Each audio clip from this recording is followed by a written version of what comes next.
The roar of motorcycle engines echoed across the empty stretch of highway, shattering the silence of the desert dusk.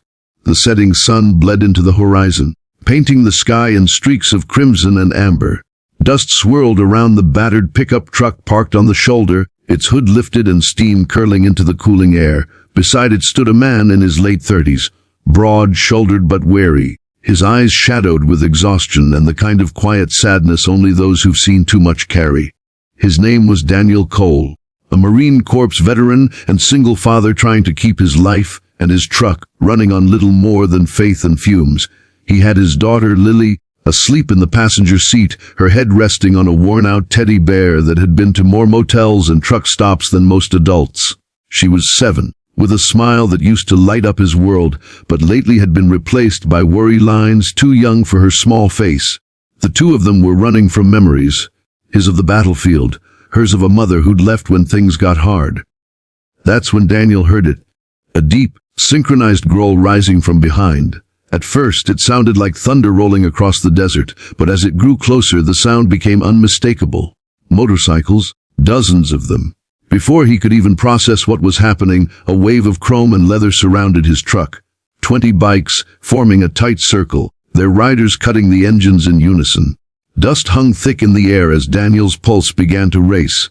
They weren't just any riders, they were all women. Each one dressed in black vests, marked with the same insignia, Iron Sirens Motorcycle Club. If you're already hooked by this cinematic start, make sure to hit that like button, drop your thoughts in the comments, and subscribe to Soul Spark for more powerful, real, life-inspired stories that touch the heart and ignite the soul. Daniel's instincts kicked in. He wasn't the kind of man to scare easily, but 20 bikers surrounding a stranded father on a lonely road. That was enough to make anyone's heart pound. He stepped forward cautiously, raising his hands slightly in peace. "Truck broke down," he said, his voice steady but guarded. "Not looking for trouble." From the group, one woman removed her helmet. Her long dark hair fell over her shoulders, and the fading light glinted off the silver chain around her neck. She was in her mid-30s, confident and striking, with eyes that spoke of both strength and pain. "I'm not seeing trouble," she replied coolly. "Just a guy who looks like he's had a rough day." Her name was Raven, leader of the Iron Sirens, a woman who built her crew from the ashes of broken lives, runaways, survivors, single mothers, women who refused to be victims. Raven walked closer, boots crunching on gravel, until she stood a few feet from Daniel. "You're blocking our route," she said with a smirk. "We were heading to the meet up in Ridgepoint." "Won't be long," Daniel muttered. "Just need the engine to cool before I try again." Raven studied him for a moment, something flickering in her eyes. Her gaze dropped to his forearm. The sleeve of his faded shirt had rolled up, revealing an old tattoo. The words were inked in bold, weathered letters. United States Marine Corps, and that's when she froze. Her confident smirk vanished, her breath caught. Her eyes widened, and the air between them shifted from tension to something heavier, something haunted. "Where did you serve?" she asked quietly. Daniel blinked, surprised by the sudden change in her tone. "Afghanistan, Send Battalion, 7th Marines." "Why?" Raven's jaw tightened. Her hand unconsciously brushed the silver chain at her neck again. A small metal tag hung from it, not jewelry, a dog tag. "My brother," she whispered. "He was a Marine too." "Same battalion." Daniel's eyes softened. "What was his name?" "Ethan Cross," she said, voice trembling for the first time. Daniel's throat tightened. "Ethan," he repeated. "Your brother saved my life." The desert wind stilled, and for a moment, neither spoke. The other women shifted uneasily on their bikes, watching their leader. Raven, the fearless rider who never flinched from anything, stand frozen in front of a stranger with tears welling in her eyes. Daniel continued, his voice thick. "We were ambushed outside Marja. I caught shrapnel in the leg. Ethan pulled me out before the second blast. I tried to get to him, but..." He stopped, swallowing hard. He didn't make it. Raven turned away, blinking fast as the past flooded back. She'd been 21 when she got the call that her brother wasn't coming home. The pain had carved her into who she was now, hard on the outside, cracked inside. Without another word, she walked to her bike, opened a small saddlebag, and pulled something out. It was a dog tag, identical to the one around her neck. She pressed it into Daniel's hand.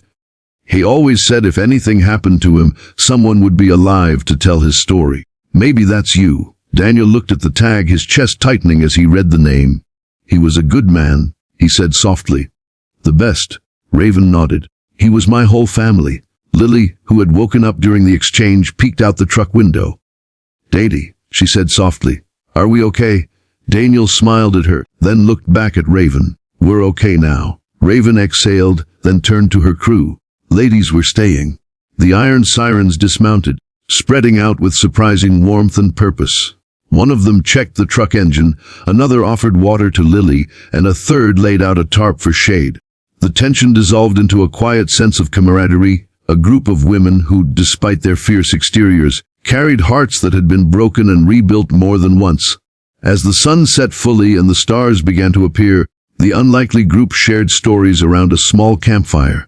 Daniel told them about the Marines, about losing his brothers in arms, and about trying to raise Lily after losing everything else.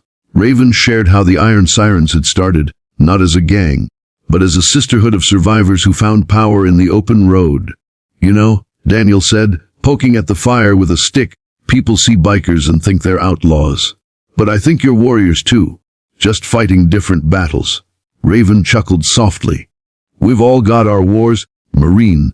Some are just quieter than others. The night deepened, filled with laughter, memories, and a strange but beautiful sense of healing. When morning came, the Iron Sirens refused to leave until Daniel's truck was fixed. They worked together, grease and sweat mixing with sunlight until the engine finally rumbled to life again. Daniel stood there, looking at the group that had once terrified him, now waving like old friends. Raven approached one last time, her expression softer than before. Hey Marine, she said. If you ever need a road to ride or a family to belong to, you know where to find us. Daniel nodded, his throat tightening. You already gave me something better. You reminded me that good people still exist. Raven smiled faintly. He'd be proud of you, Daniel. He looked down at the dog tag she'd given him. He'd be proud of you too. They shared one last look, two souls bound by loss, redemption, and the strange ways fate ties people together. Before the Iron Sirens roared off into the sunrise, their engines fading into the horizon. Daniel watched them disappear, his heart lighter than it had been in years. He climbed back into the truck, started the engine, and drove on. Lily leaned her head on his shoulder, whispering, Daddy, are they angels? Daniel smiled faintly. Maybe they are, sweetheart, maybe they are. Before we close, if this story moved you, if it reminded you of kindness, courage, and second chances, please take a moment to like this video, share it with someone who needs hope, and subscribe to Soul Spark for more stories that touch hearts and heal souls. As the road stretched ahead, Daniel felt the old weight of war and loneliness lift just a little. Sometimes redemption doesn't come with medals or parades. Sometimes it comes in the form of 20 roaring motorcycles, a memory reborn in a Marine Corps tattoo, and a reminder that even in the loneliest deserts of life, brotherhood, sisterhood, and love still ride beside you.